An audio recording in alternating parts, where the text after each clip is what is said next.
John was my predecessor, and John, when he was going off, and John, I believe, was to Mexico for a sabbatical year, he said, Jim, would you take over for a year's time?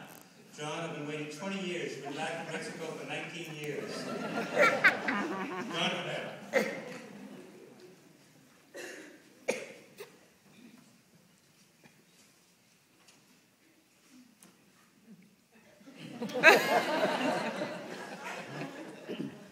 When I first found out that this was history professor John Cavanagh's 40th year at Suffolk, I wrote the history department and asked them to tell me their very best Cavanagh stories.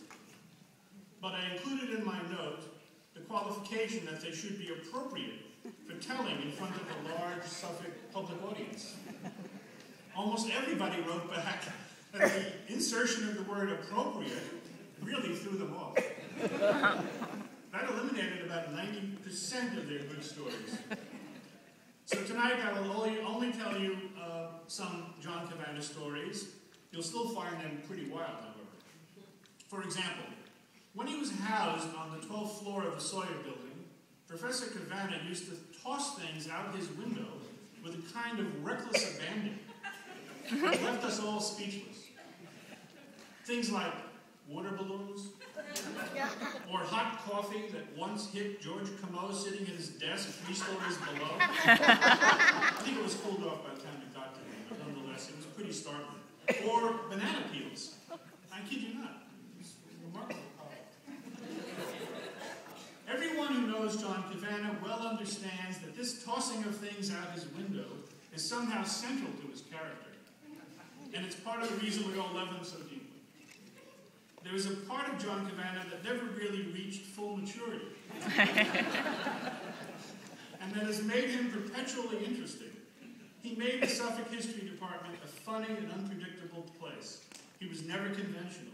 Michelle Plott remembers the time she first interviewed at Suffolk, and Cavanagh was supposed to woo her at a fancy lunch. Instead, he served her a cup of soup from his electric hot pot.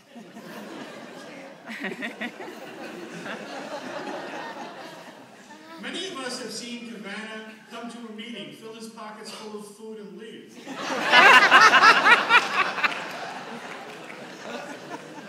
Those who have been in his office know it's a kind of general store, a general madhouse, where you can pick any random object and suddenly give it to you as a gift.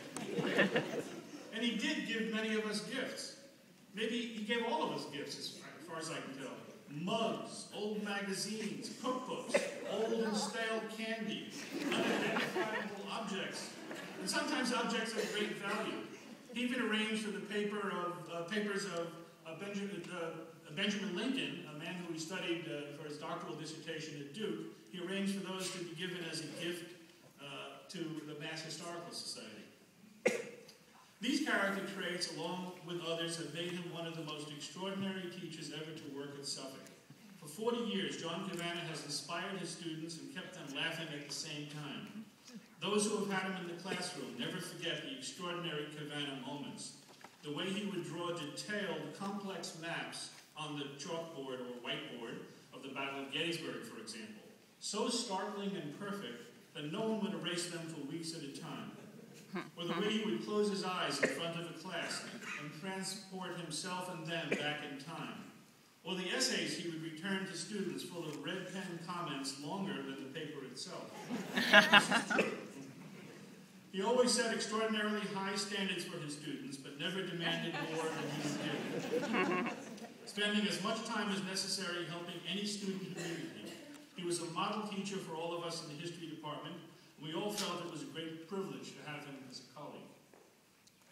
One other remarkable trait of John Cavanagh was his restless and boundless energy. This made it very easy to be in the department, especially when he served as chair.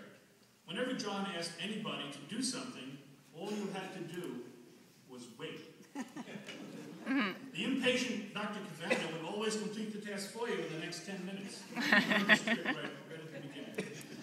The pattern continues. Even in preparation for this ceremony. Last week, he sent me a note telling me what I should say about him. Which I will do right now. He wanted to be noted as the first faculty member at Suffolk to introduce courses on Mesoamerica, Mexico, and Native American history. He wanted to grant amnesty to all those who mispronounced his name over the years. And he wanted to be remembered as the man who hired me. I am forever grateful to him for that. His act allowed me to get to know an extraordinary man and to join a community I have come to love deeply over the years. And so, for all these reasons and many more, I would like to invite all of you here today to an event to mark the end of John's teaching career at Suffolk. John will be retiring at the end of the semester. On Thursday, December 9th, 2010, between 11:30 and 12:45, we will all meet at Beacon 101 on the ground floor of the 1 Beacon Street building to join history professor John Cavanagh for his last class at Suffolk. Then, with Cavanagh leading our mighty gathering, the great professor will guide us in procession through the streets of Boston to a reception in his honor in the amenities room on the ground floor of 73 Tremont Street. And there we will eat together and tell many inappropriate John Cavanagh stories.